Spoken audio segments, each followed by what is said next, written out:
कहानी की शुरुआत में हम हेनरी नाम के एक हद से ज्यादा सीधे आदमी को देखते हैं जो एक टोल टैक्स बूथ पर अपनी नाइट शिफ्ट कर रहा था। उसके चेहरे से ऐसा लग रहा था मानो उसकी जिंदगी पूरी तरह से बेरंग चल रही हो। सुबह जब वो घर पहुंचा तो उसकी बीवी ने भी यही कहा कि अब तुम मुझसे प्यार नहीं करते ना, मुझे याद है जब तुम करते थे। सब कुछ बहुत अलग था। उनकी बातचीत चल ही रही थी कि तभी किसी ने बाहर से जोर से दरवाजा खटखटाया। जब हेनरी ने दरवाजा खोला तो दरवाजे पर उसका दोस्त एडी खड़ा था। उसके साथ ही जो नाम का एक आदमी भी था जिसकी हालत बहुत खराब लग रही है, जो बार बार उल्टियां करने लगा। डेबी एक नर्स है तो वो जो की मदद करने के लिए उसे अंदर ले आई। तभी एडी ने हेनरी से कहा कि भाई आज इसकी बास्केटबॉल टीम का मैच है, इसकी जगह तू खेल ले क्योंकि ये ऐसी हालत में तो नहीं खेल पाएगा। हेनरी ने मना करने की कोशिश तो की लेकिन एडी उसे अपने साथ जर्सी पहना कर ले ही गया। हेनरी ने पूछा कि गेम कहाँ खेली जाएगी। एडी ने कहा ज्यादा दूर नहीं है यहाँ से, बस 15 मिनट लगेंगे। तभी एडी ने गाड़ी रोकने को कहा और ये कहकर चला गया कि हम बस थोड़ी देर में वापस आ जाएंगे, बस खाने पीने का कुछ सामान लेने जा रहे हैं, तू यहीं पे बैठा रहियो और गाड़ी चालू रखियो, ठीक है ना।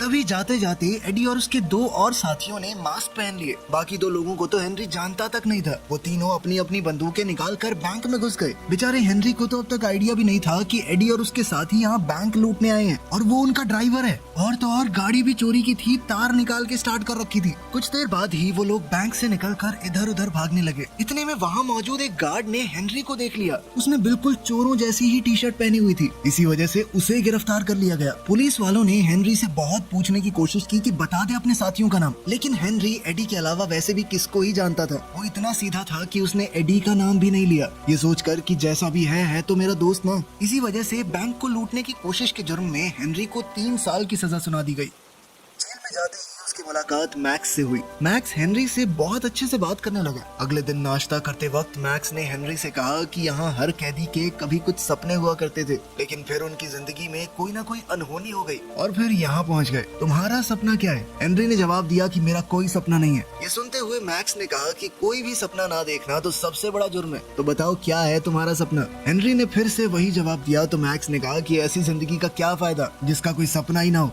इसी तरह 6 महीने बीत गए। डेबी हेनरी से जेल में मिलने आई और कहा कि मुझे तुम्हें कुछ जरूरी बात बतानी है। डेबी ने उसे बताया कि मुझे किसी से प्यार हो गया है, लेकिन हेनरी ने बड़ा दिल रखते हुए कहा कि कोई बात नहीं, मैं बस यही चाहता हूँ कि तुम खुश रहो, अगर मेरे साथ नहीं रह सकती तो किसी और के साथ ही सही। उधर मैक्स को अब जेल ही अपने घर जैसी लगती थी। सभी कैदी आपस में बातचीत करने लगे कि जब पिछली बार तुझे एक पैरोल ऑफिसर ने पूछा था कि अगर हम मैक्स तुम्हें बाहर निकाल दें तो तुम हमारे लिए क्या करोगे, तो तूने क्या जवाब दिया था मैक्स? जिस पर मैक्स ने जवाब दिया कि मैं तुम्हारे घर में घुसकर तुम्हारे कुत्ते को मार दूंगा, तुम्हारे घर को आग लगा दूंगा और वहाँ रहने वाली हर जिंदा चीज की जुबान काट लूंगा मैं। फिर बाद में हेनरी से पूछा गया कि तुम्हारा रिव्यू कब है, जिस पर हेनरी ने जवाब दिया अगले महीने। अभी एक कैदी ने कहा कि सबको यकीन है कि हेनरी शरीफ है। हेनरी ने भी कहा कि मैंने कोई गुनाह नहीं किया। इस पर मैक्स ने उससे कहा कि तुमने जेल में समय बिताया है तो तुम चाहे कुछ भी कहते रहो, बाहर सबको ऐसा ही लगेगा कि तुमने कोई तो जुर्म किया है। खैर जल्द ही हेनरी को जेल से छुट्टी मिल गई और सबसे पहले डेबी से मिलने गया, मगर जब जो ने दरवाजा खोला तो वो ये देखकर हैरान रह गया। और तो और डेबी के पेट में उसका बच्चा भी था।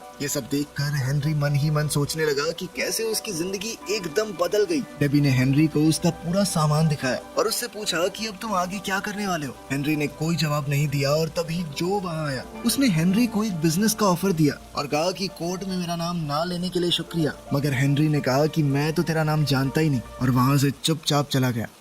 बाद में हेनरी उसी बैंक के सामने जाकर खड़ा हो गया जहाँ से ये सारी वारदात शुरू हुई थी, लेकिन तभी एक गाड़ी ने उसे टक्कर मार दी और वो जमीन पर गिर गया। वो गाड़ी जूली नाम की एक औरत चला रही थी। जूली ने हेनरी को बहुत बुरा भला कहा और फिर पूछा कि तुम ठीक तो हो। तभी वहाँ बैंक का गार्ड भी आया और एम्बुलेंस बुलाने को कहने लगा, लेकिन हेनरी ने इसके लिए मना कर दिया। इसके बाद गार्ड उसे थोड़ा सहारा देते हुए साथ वाले कैफे में ले गया जहाँ जूली भी उनके पीछे पीछे आई और हेनरी ने जूली से कहा कि मैंने तुम्हें कहीं तो देखा है। इस पर जूली ने कहा कि मुझे मत देखो, सड़क पर देखकर चला करो, और ये कहकर वो वहाँ से चली गई। जब हेनरी बाथरूम में गया तो उसकी नजर दीवार पर चिपकी हुई न्यूज पर पड़ी। 80 साल पुरानी उस न्यूज़पेपर कटिंग में बैंक में हुई एक चोरी से जुड़ा हुआ आर्टिकल था। वो चोरी एक अंडरग्राउंड टनल के जरिए की गई थी जो बैंक के पीछे मौजूद एक थिएटर से जुड़ी हुई है। ये टनल बिल्कुल बैंक की तिजोरी के नीचे से जाती है। इसके बाद हेनरी सीधा मैक्स से मिलने के लिए जेल में चला गया और उसने मैक्स से कहा कि मुझे अपना सपना मिल गया है, उस बैंक को लूटना ही मेरा सपना है जिसके चक्कर में मैं यहाँ पहुँच गया हूँ। सजा जब काटनी है तो कम से कम चोरी करूँ तो सही।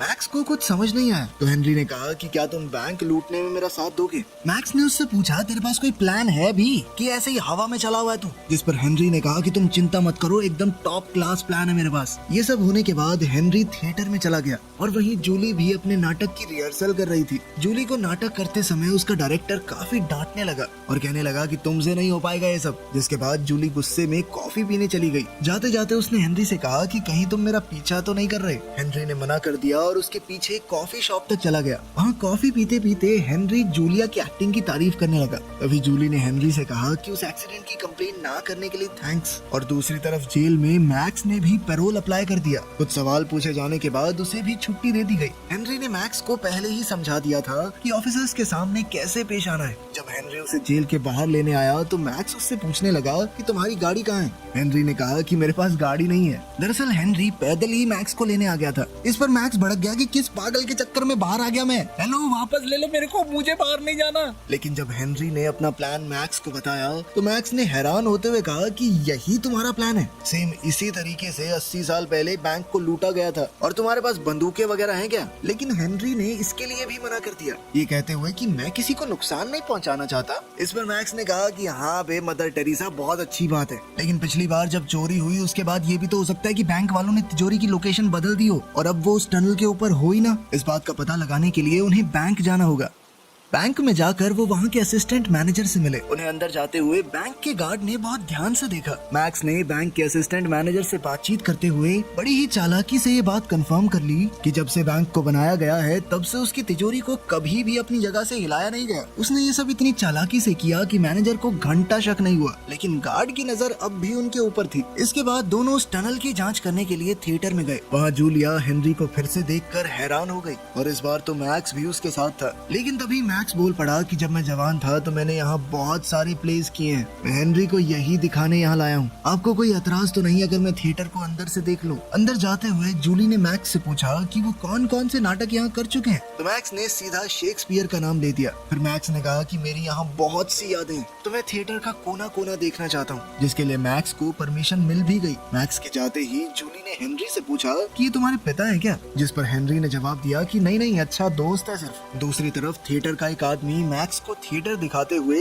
टनल वाले दरवाजे के पास ले गया और मैक्स उसका जायजा लेने लगा। दूसरी तरफ जब जूलिया ने हेनरी से सवाल किया कि तुम क्या करते हो, तो हेनरी ने सीधा सीधा बता दिया कि मैं हाल ही में जेल से छूटा हूँ, अभी तो कुछ नहीं करता। जूलिया चौंक गई, जेल में क्यों थे तुमने कोई मर्डर वगैरह किया होगा ना। जिस पर हेनरी ने कहा कि एक लंबी कहानी है, फिर कभी सुनाऊंगा। जिसके बाद उन्होंने आज शाम को डिनर पर मिलने का प्लान बनाया। घर जाकर मैक्स ने हेनरी को बताया कि वो टनल एक ग्रीन रूम की दीवार से जाती है, तो हमें कुछ भी करके उस ग्रीन रूम को हथियाना पड़ेगा। लेकिन हेनरी का ध्यान तो सिर्फ तैयार होने में था, क्योंकि जूली के साथ डेट पर जो जाना है। और उसने मैक्स से पूछा कि मैं कैसा लग रहा हूँ, तो मैक्स ने हंसते हुए कहा कि हमेशा की तरह अपने जैसे ही लग रहे हो, और जाओ अपनी डेट एंजॉय करो, बाद में करेंगे प्लानिंग।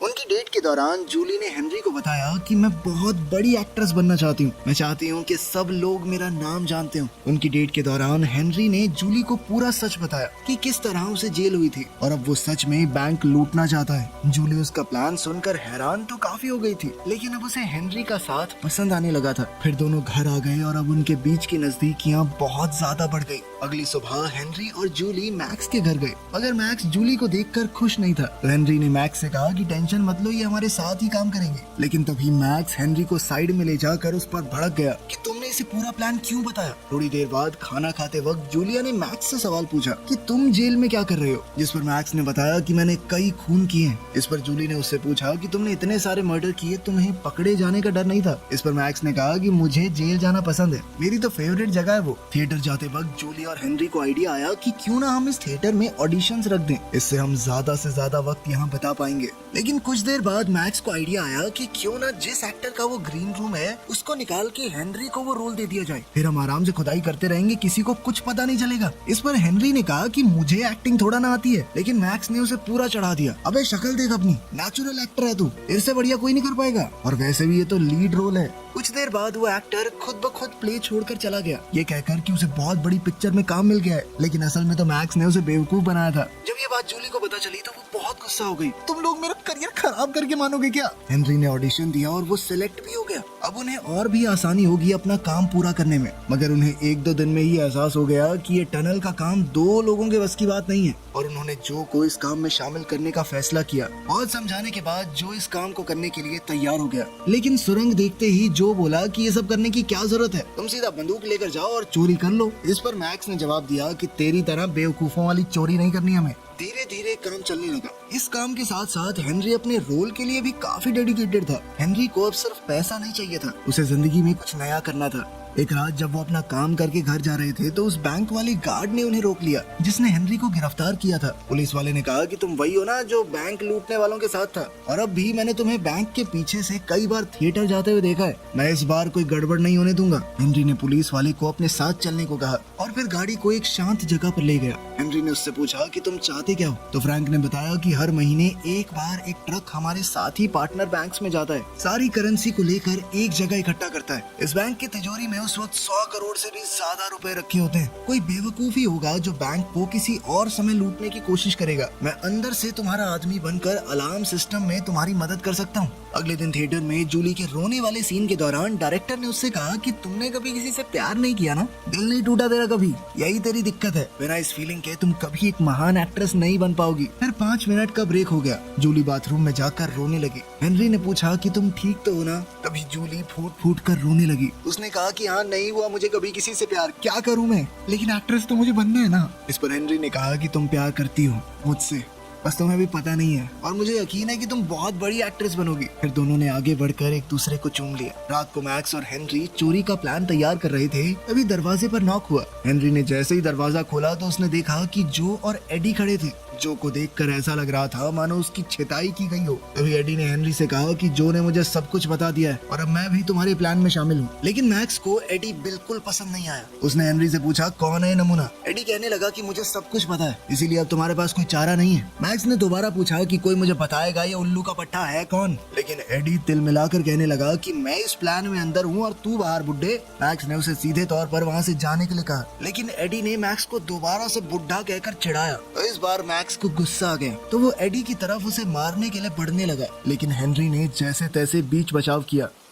अगले दिन मैक्स और हेनरी थिएटर गए तो उन्हें पता चला कि उनका शो बस कुछ ही दिन में हो जाएगा, और इस बात से वो दोनों परेशान हो गए। हेनरी ने कहा कि मुझे नहीं लगता कि अब हम चोरी कर पाएंगे। दरअसल वो भी अब जूली से प्यार करने लगा था। चोरी करके उन्हें यहाँ से भागना पड़ेगा, लेकिन अब वो जूली से दूर नहीं जाना चाहता। तभी मैक्स ने हेनरी को पकड़कर कहा कि तुमने मुझे जेल से बाहर बुलाया अपनी मदद करने के लिए, और अब तुम इस काम से मना कर रहे हो। मैंने अपनी सारी जिंदगी बस बातें करके निकाली है। मैं बहुत दिनों से जेल में बंद था, अब मैं बाहर आया हूँ तो कोई कांड तो करके जाऊंगा। रात के वक्त हेनरी और जूली एक दूसरे से मिले। हेनरी ने जूली को बताया कि हमें शो के पहले दिन ही बैंक को लूटना होगा और फिर मैं यहाँ से भागकर कैलिफोर्निया चला जाऊंगा। तुम्हें भी हॉलीवुड में काम करना ही है, तुम वहाँ मिलोगी ना मुझसे। मगर ये सुनते ही जूली का गुस्सा फूट पड़ा। उसने कहा कि अगर जाना ही था तो मुझे प्यार पर यकीन क्यों दिलाया? तुमने सिर्फ थिएटर में घुसने के लिए मेरा इस्तेमाल किया है, कहीं नहीं मिलने वाली मैं तुमसे। मेरी गलती है कि एक चोर से प्यार कर बैठी। देखते ही देखते शो का दिन आ गया और बैंक लूटने का भी। नाटक के डायरेक्टर ने सभी एक्टर्स को कहा कि आज तुम्हारा दिन है,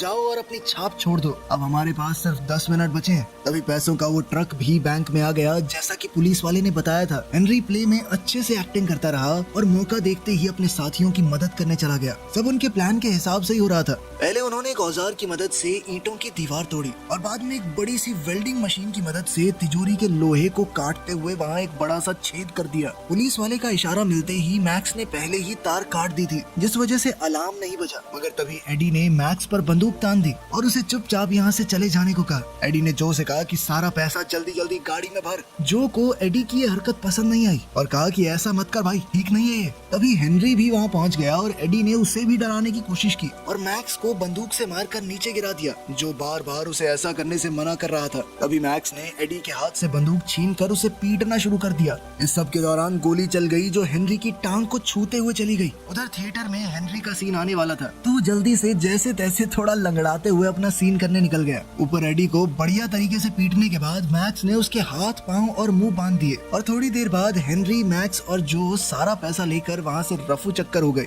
हेनरी अचानक से गाड़ी रोकने को कहने लगा। जो और मैक्स को समझ नहीं आया कि वो ऐसा क्यों कर रहा है। उन्होंने गाड़ी रोक भी दी। हेनरी ने उन्हें ये कहकर भाग जाने को कहा कि मैं तुम्हें बाद में मिलूंगा, जब जो ने मैक्स से पूछा कि ये कहाँ गया है, तो मैक्स ने जवाब दिया कि भाड़ में जाने दो इसे, तुम बस गाड़ी चलाओ। हेनरी भागते हुए वापस थिएटर में पहुंचा। जूलिया स्टेज पर एक्टिंग कर रही थी, तभी हेनरी थोड़ा लंगड़ाते हुए जल्दी से स्टेज पर चढ़ गया। उसने जूलिया से कहा कि मैं तुमसे दूर नहीं जा सकता, मैं तुमसे सच में प्यार करता हूँ और तुम्हारे बिना नहीं रह पाऊंगा। उधर नाटक में भी ऐसा ही कुछ चल रहा था, तो ऑडियंस को लगा कि वाह, ये लोग तो कुछ अलग कर रहे हैं, क्या सीन है। और वो सभी लोग जूलिया के हाँ बोलने का वेट करने लगे। तभी डायरेक्टर ने भी सारी लाइटें थोड़ी डिम कर दी और जूलिया को हाँ बोलने को कहा। अब जूलिया को भी यकीन हो गया था कि हेनरी सच में उससे प्यार करता है। और एक लंबे सन्नाटे के बाद जूलिया ने हाँ तो नहीं कहा, लेकिन उसके चेहरे के हाव भाव ने सब कुछ जाहिर कर दिया। चलो, आखिर में हीरो को हीरोइन मिल गई, पैसा तो वो ले ही लेगा। वीडियो पसंद आई तो लाइक कर देना, चैनल को सब्सक्राइब कर देना। मिलते हैं